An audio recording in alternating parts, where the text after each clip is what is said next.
ये फरमाइएगा कि जिस तरह आपने खुद बार बार जिक्र किया कि हुकूमत को कई जगह से बंद तोड़ना पड़े, अब उससे ये बंद तोड़ने की ज़रूरत जो है क्यों पेश आती एग्जैक्टली मेरी लर्निंग ऐसा बहुत हुई। मैं काम भी कर रहा था, साथ लर्न भी कर रहा था। देखें सलाब एक दरिया का बेट है, वो दरिया के बेट में उसने चलना है। रावी की कैपेसिटी है, रावी जब आगे जाता है ओकाड़ा और उससे आगे गुजरता है और सिदनाई की तरफ जाता है तो उसकी नहर जितनी चौड़ाई रहती है। अब वहाँ पे अगर 1 लाख क्यूसिक पानी गुजरता है और वहाँ पे 1,72,000 आ जाएगा तो 72,000 क्यूसिक बाहर जाएगा। आगे बराज है, आगे शहर है, आपने उसको बचाना है। सो उसके ब्रीच पॉइंट्स नोटिफाइड होते हैं और वो ब्रीच किया जाता है। सिर्फ डीसी नहीं अपनी मर्जी से करता, उसमें अनहार का भी बंदा होता है, उसमें आर्मी का बंदा होता है, उसमें सारे लोग होते हैं। वो साइन करते हैं कि ये क्रिटिकल पॉइंट है, इस क्रिटिकल पॉइंट से जब ऊपर जाएगा उन फिर गाँवों को इनखला 24 घंटे पहले किया जाता है। सो आपने शहर को बचाना है, अपने बराज को बचाना है और आपने फिर उसको पानी को उस रुख पे भेजना है जहाँ पे गाँव है या खेत है। तो आप देखें माईसोरा का जो ब्रीच है उससे कुछ 70-80, अगर आप उस देखते हो जगह को, मैं उस रात गया हूँ जिस दिन ब्रीच होने से 1 रात पहले मैं वहाँ मौजूद था, तो वो पानी किलोमीटर्स 20-30 किलोमीटर में फैल जाता है। और अगर पानी वहाँ ना फैले तो फिर उसने जाके शहरों को डुबोना था। आगे फिर मुल्तान का रिस्क था, मुजफ्फरगढ़ का रिस्क था। और एक बात और कहना चाहूँगा मैं अपने सिंधी भाइयों के लिए, वो भी हमारा अपना सूबा है, कि पंजाब ने अपने सिंधी भाइयों के लिए सारा जो पानी है ना वो अपने सीने पे लिया है उसको। तो वो आप देखें जब नीचे सिंध में पानी गया तो अल्लाह का शुक्र है, अल्लाह का एहसान है कि वो उस क्यूसिक का नहीं था जो क्यूसिक पंजाब ने उसको। ख्वाजा साहब से मैं ये ज़रूर जानना चाहूँगा, ख्वाजा साहब ये तो मामला सारा हो गया, लेकिन क्या आप, क्योंकि इस वक्त एक ज़िम्मेदार हैं हुकूमत की तरफ से, आप पे अल्लाह ने भी ज़िम्मेदारी डाली, हुकूमत ने भी, आप पाकिस्तान का सबसे बड़ा सूबा और उसमें एक बहुत अहम वजीर आपने वजारत अल्लाह ताला ने आपको दी है। ये जिन लोगों ने दरियाओं के अंदर आबादियाँ बनाई हैं, कॉलोनियाँ बनाई हैं, जिन लोगों ने ये सारे, ये भी तो एक कौम के साथ बहुत बड़ी ज़्यादती है।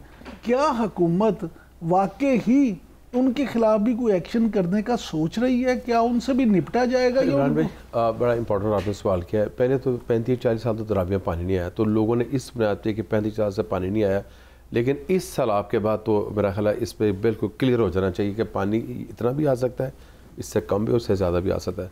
सो जो तो सोसाइटीज़ वहाँ पे हैं उनको तो हिफाजती बंद और अपना सारा SOP करना पड़ेगा।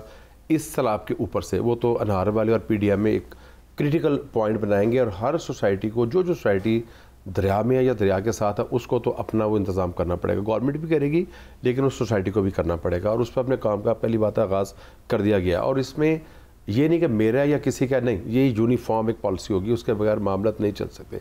जहाँ जहाँ शहरों में बंद की ज़रूरत है, पूरे पंजाब है, वहाँ बंद बनाए जाएंगे और उस पर काम शुरू कर दिया गया है। वज़ीर-ए-आला पंजाब एक तो पैकेज पे कई मीटिंगें कर चुकी हैं, पैकेज वो अनाउंस कर चुकी हैं, लेकिन उसको हतमी शक्ल जो है ना इंशाल्लाह इस महीने से लोगों को पेट मिलनी शुरू हो जाएगी। दूसरा जी, लेकिन ख्वाजा साहब, मैं और आप क्योंकि खुद लाहौर से ताल्लुक़ रखते हैं, हम बंद रोड पे खड़े होते थे तो बंद रोड से परली तरफ दरिया रावी था। अब आप ये देखें कि बंद रोड से रावी तक आपको फुट भी जगह खाली नहीं मिलती। एक तो आबादी का भी एक चैलेंज है। हम थोड़ा सा अगर रियलिस्टिक देखेंगे तो सिर्फ लाहौर नहीं, पूरे मुल्क की सूरत हाल ऐसी ही है। यानी जगह जगह दरिया के अंदर गांव बन गए हुए हैं और फिर ज़ाहिर है कि जब पानी आता है वो बेचारे लोग आगे पीछे होते हैं, फिर आप उनको कंपनसेट करते हैं। कंपनसेशन भी तो अब लोगों का ही इमानत ही है ना हमारे पास जो आप कंपनसेट करें। तो एक तो अब जो कैश ट्रांसफ़र किया जाएगा, पहली तो कोशिश की जाएगी कि दरिया के बेट में जो आबादियाँ उनको मुतबादल दिया जाए। तो उस मामले में मुख्तलिफ तजावीज़ ज़हन में है कि अगर कोई सरकारी जगह मौजूद है, कोई शामलाट की जगह मौजूद है, तो लोगों को वहाँ से उठा के थोड़ा परे कर दिया जाए, ताकि हर साल आबादी जो दरिया के साथ साथ रहा उसमें कमी हो सकता है 5 साल या 10 साल या 15 साल में 100% आबादी निकल जाए, लेकिन इस पर काम का आगाज़ हम इस साल कर देंगे। अच्छा सर, मान साहब, पंजाब में हमने ज़्यादा तबाही देखी है सैलाब के बाद, बहुत ज़्यादा लोगों को नुकसान भी पहुंचा है, लोगों के माल असबाब सब तबाह हो गए। लेकिन हमने सिंध की सूरत हाल देखा कि हमारे से ज़्यादा बेहतर वहाँ पे उन्होंने जल्दी काबू पा लिया सैलाबी सूरत हाल पर, क्योंकि वज़ीर-ए-आला सिंध कहते भी रहे कि हमारी तैयारी पूरी है, अगर ऐसी सूरत हाल बनेगी तो हम तैयार हैं।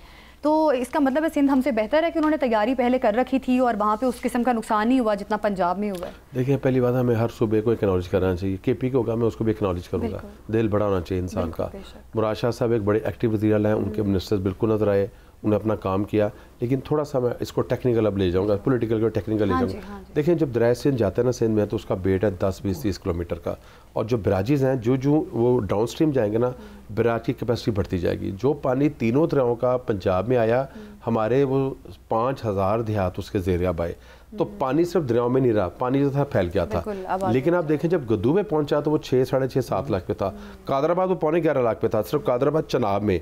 चनाब का 11.25 लाख, 3.25 लाख सतलुज का, और 2,25,000 रावी का। अब इनको आप प्लस करें तो 16 लाख क्यूसेक वहाँ पहुँचना चाहिए था ना। अगर 16 लाख क्यूसेक वहाँ पे पहुँचता तो फिर सूरत मुख्तलिफ होती। तो वो जो मैंने पहले बात की थी ना कि पानी तो सारा पंजाब के गाँव में फैल गया, लेकिन उनकी बिल्कुल तैयारी थी, उन्होंने अच्छा काम किया। लेकिन जो पानी डाउन स्ट्रीम गया वो जितना पंजाब में आया था उसे 50% गया। ठीक, सलमान साहब एक और छोटा सा सवाल है, अगर सारी इजाजत जी बेटा। सलमान साहब सवाल ये है कि हमने देखा कि जब इससे पहले भी सैलाब आए हैं तो हम हमेशा इंटरनेशनल एड लेते थे, 48 घंटों के अंदर अंदर इंटरनेशनली कॉल कर ली जाती थी कि हमें मदद की ज़रूरत है। लेकिन इस बार हमने देखा कि इस सैलाब में हमने कोई बाहर से मदद नहीं मांगी। इवन सिंध हुकूमत कहती भी रही कि इंटरनेशनल एड लेनी चाहिए। तो क्या वजह बनी कि इस बार हमने मदद? इस पर डिस्कशन हुई है, हमारी बड़ी डिटेल हुई है, सीएम साहब से भी हुई है। ज़ाहिर जो आती थी सलाह में तो हम मिलते थे। पहली बात है कि हम पूरी हमारी कोशिश होगी हम अपने वसाइल से अपने लोगों को खुद कंपनसेट करें।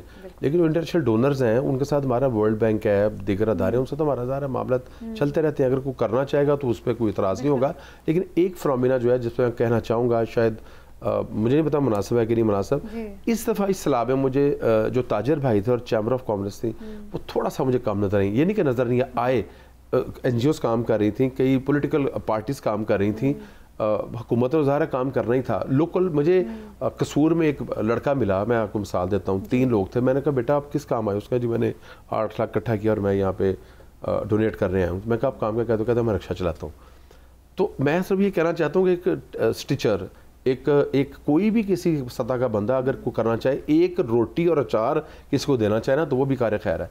लेकिन इस बार मेरा ख्याल है कि थोड़ा सा जो बिजनेस कम्युनिटी थी उनको हो सकता है रिहैब में निकले। मैं ख्वाजा साहब आपसे जरा इसी हवाले से मैं ये पूछना चाहता था इनसे, सर ये शिकायत आई कि बहुत सारे जो लोग थे, जो ऑर्गेनाइजेशन थी, उनकी तरफ से ये कहा गया कि वो करना चाहते हैं वहाँ पे काम, लेकिन हुकूमत की तरफ से उनको रोक दिया गया, उन्हें काम करने नहीं दिया गया। किसी भी एक NGO को रोका नहीं गया किसी भी शहर में। और मैं क्यों इस जिम्मेदारी से कह सकता हूँ कि तमाम शहरों के विजिट मैंने खुद किया, सियालकोट नारवल से लेके और कसूर से लेके टेल तक, पंजाब की टेल तक, तो किसी को नहीं रोका गया। जो काम करना चाहता है उसको मुकम्मल आज़ादी है, वो अल्लाह का काम कर रहा है, नेकी का काम कर रहा है। तो हमने तो जगह भी दी है तमाम NGOs को कि आप आएँ और काम करें, उनको फैसिलिटेट भी किया, उनको बोर्ड्स भी दी हैं कि आप जाके करें। तो पहली बात है कि मेरा ख्याल है कि बिजनेस कम्युनिटी को अब रिहैब में आना चाहिए। गवर्नमेंट अपने तौर पे मैक्सिमम करेगी, लेकिन क्या गवर्नमेंट इसको पूरा कर सकती है? तो अगर मुझसे पूछे तो मैं कहूँगा एक हद तक कर दे, एक ज़्यादा नहीं कर सकती। सो ताजर भाइयों को और चैम्बर्स को बिल्कुल फ्रंट पे आना चाहिए और आगे रिहैब के काम में हिस्सा लेना चाहिए। और वैसे भी ख्वाजा साहब पाकिस्तानी जो कौम है इसका शुमार दुनिया में बेहतरीन जज्बे वाली कौम है।